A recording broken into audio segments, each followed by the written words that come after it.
এই ছবিগুলো দেখতেছেন এগুলো হচ্ছে চট্টগ্রামের। 1 ঘন্টা বৃষ্টি পড়ায় চট্টগ্রামের ফানি রাস্তার মধ্যেই অবস্থা।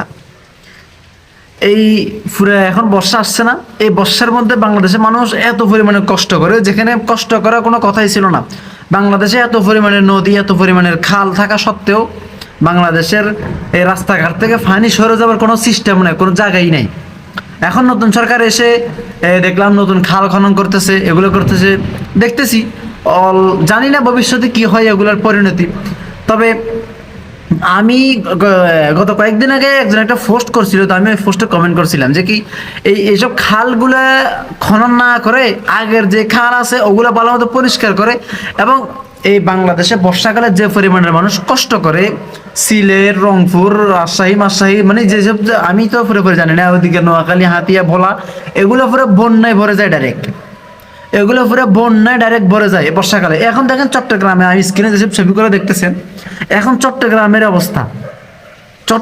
অবস্থা একটা রাস্তার মধ্যে যদি এক বুক পর্যন্ত, এক গলা পর্যন্ত পানি থাকে, তাহলে একটা নিচু এলাকার মধ্যে কিরকম অবস্থা দেখেন। পানিগুলো সরবে কেমনে ভাই? সবাই মানে সবাই নিজ নিজ স্বার্থ নিয়ে ব্যস্ত। আমাদের দেশটাকে যে কিভাবে আমরা পরিষ্কার করব, আমাদের দেশটাকে কিভাবে আমরা রক্ষা করব, এটা কেউ চিন্তা করতেছে না।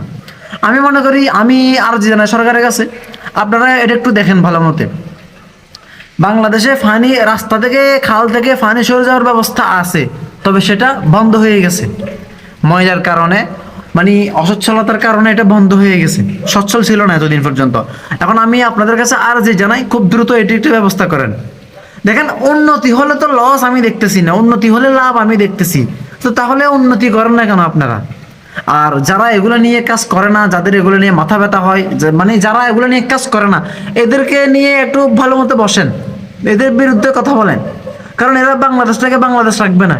কি, আমার দেশ আমার গর্ব, আমার দেশ আমি পরিষ্কার রাখলে অসুবিধা কোথায়? অসুবিধা কোথায়? দেখেন, এখন 1 ঘন্টা বৃষ্টি পড়া, আজকে পুরো চট্টগ্রামে বলতেছি, চট্টগ্রামের কথা বলতেছি, অনেকক্ষণ যাবত বৃষ্টি পড়ছে, 1 ঘন্টা বা 1.5-2 ঘন্টা বৃষ্টি পড়ছে। এই 1-1.5 ঘন্টা বৃষ্টি পড়ার কারণে যদি এই অবস্থা হয়, তাহলে সামনে তো বৃষ্টি এখনো বহু বাকি আছে, এখন তো বর্ষা শুরুই হয় নাই ভালো মতে। সামনের অবস্থা কেমন হবে?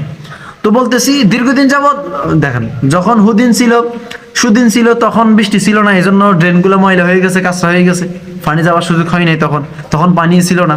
এখন যেহেতু বর্ষা শুরু হয়েছে, আমি মনে করি যে কি এটা একটু খনন করার ব্যবস্থা করেন, এই পানিগুলো যাওয়ার ব্যবস্থা করেন খুব দ্রুত। প্রত্যেকটা বছর বাংলাদেশের মানুষ এগুলো নিয়ে কষ্ট করে। আমরা যদি এগুলাই উন্নতি করতে না পারি, তাহলে কি উন্নতি করবো আমরা?